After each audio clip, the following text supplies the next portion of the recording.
Oh, the shenanigans.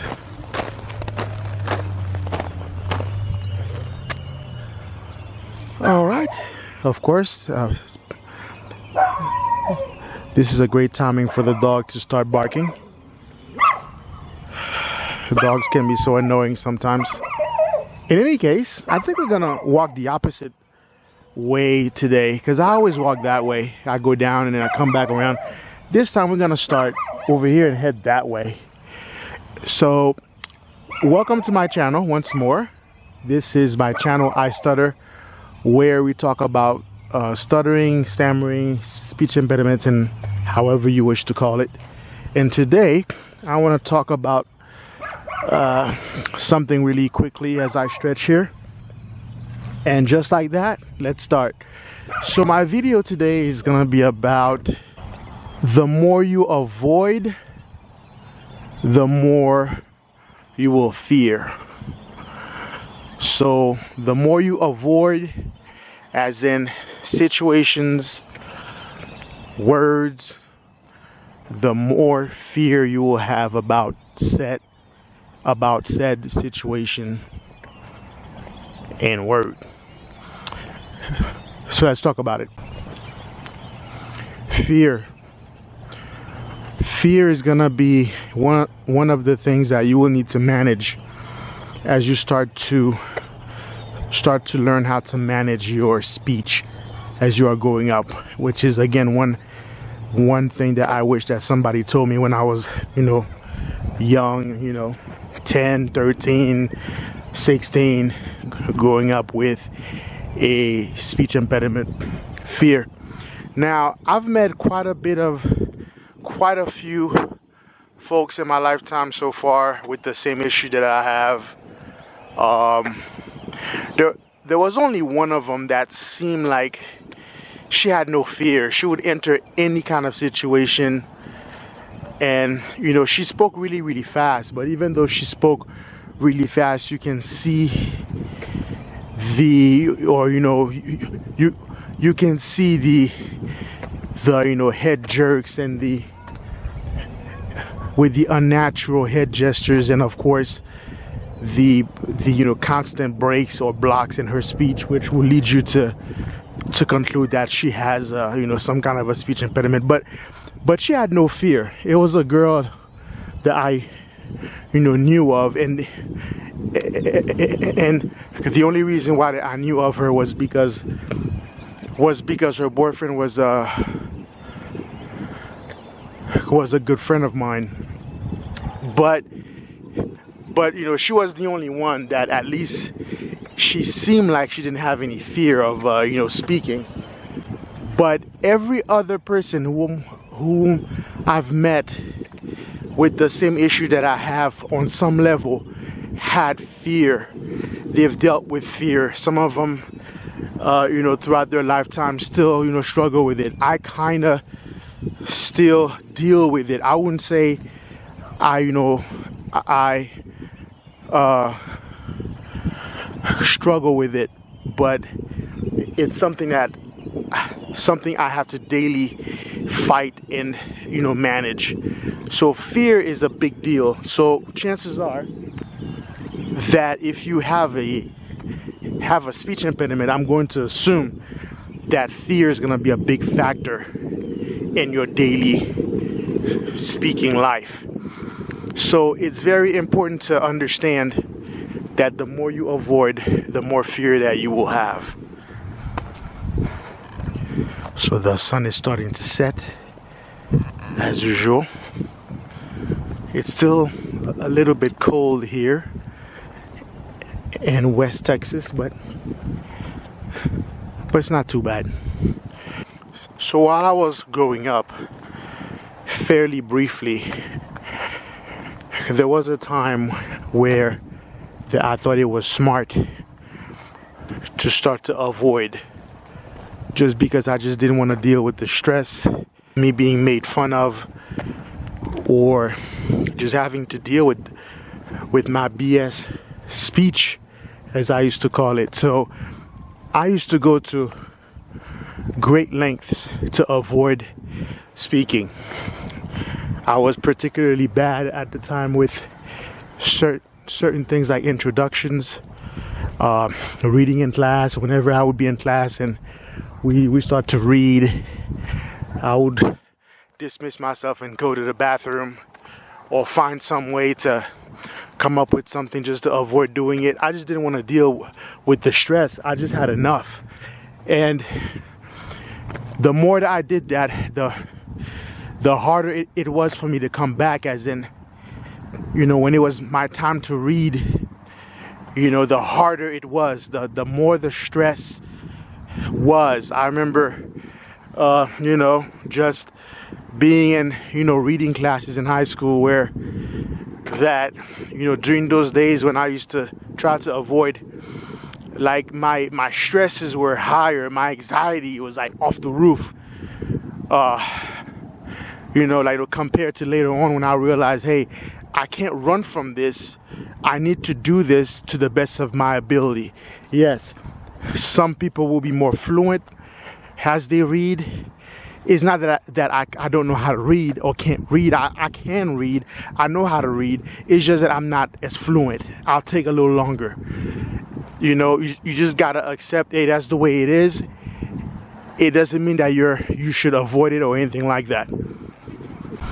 Certain things like introductions were you know, particularly bad because you know you want to introduce yourself. You want to do it fairly quickly and loud and clear so that people know your name. Like especially my you know, first name. My first name is has a, you know, Scottish you know, prefix, and it's a French name, and it's a very I don't know, it's unusual. It you know, requires, like, you know, lots of enunciation, so that was always a challenge for me to say my first name. So after some point, you know, meeting people became excessively difficult for me.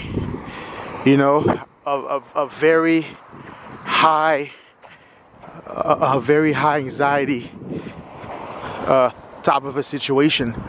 And you know, back then I was very young, like, you know, during those days, as a matter of fact, one of my nicknames in high school was Mute, because I rarely spoke and I was just avoiding speaking like the plague, you know. And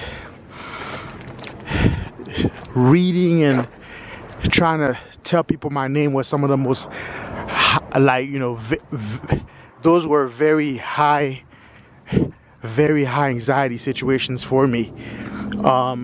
And granted that, you know, doing that there was a positive. It's just, you know, I didn't get to embarrass myself trying to speak. You know, I was kind of, you know, left alone because, you know, lots of people thought that I just, you know, didn't talk. I was mute. So it kind of saved me from living a more, you know, high anxiety kind of an existence, I guess. You know, I mean, it wasn't without, like, you know, when you avoid, you know, that kind of practice, you know, comes with some, you know, benefits, you know, but in the long run, it's simply not good for you. So, because, you know, when you're growing up with a speech impediment, you know, and, you know, no one is talking to you about it, or you don't know much about it, and also, you know, you just don't know, like, you know, you're out there, you know, by yourself, and you're just trying out different things. If you are doing this, stop. Trust me, it's not worth it. You will pay for that, you know, dearly in the long run. Now, at the same time, I'm not saying for you to jump at every single situation to talk to somebody. I'm not saying that either, because that would be like an extreme, right? Because you want to be, you know, very balanced on you know, dealing with this. Like, you know, for example, you know, I mean, you don't have to try to read in like, whenever chance you get. Like, if you're in high school, and you're in a class, in a reading class, or or if you're at church, for example, like me, for example, at church, sometimes you gotta, when you're in like, Bible school, you gotta read some verses, or, people take turns like reading from the Bible. And most of the times I would read when it's my turn. I get to exercise my, practice my speech techniques, which I'm going to make a couple of videos about, which I think I've already made a couple of videos about, fluency techniques, but I'll do more on that as well. But, it gives me the chance to practice. But there are times when I just, I'm not feeling it that morning. I kind of feel like I have extra anxiety, and I say, you know what, I'm sorry, but can you skip me, because I'm not well today. Sometimes it's also okay to say no to like per se reading. Now, of course, that doesn't work with introductions. If somebody walks over and introduces themselves to you, and you say, I'm sorry, but I'm too anxious, I can't, or it's not I don't feel like speaking with you, that could be rude. Some say, you can't do that, but don't do that. Be nice, but it's just, for the most part, don't avoid, because the more you avoid that situation, or certain speaking situations, or doing certain things that require lots of demand, vocally, do not shy away from it. It's best if you try and you fail, and you learn from your failure and you try again, because you will become good at whatever it is that you choose to practice. So that's what I wanted to talk about here today. I try to keep these videos nice and short, because I have other things I gotta go and tend to, as I'm sure that you do as well. But yeah, so don't avoid, okay? Don't do that.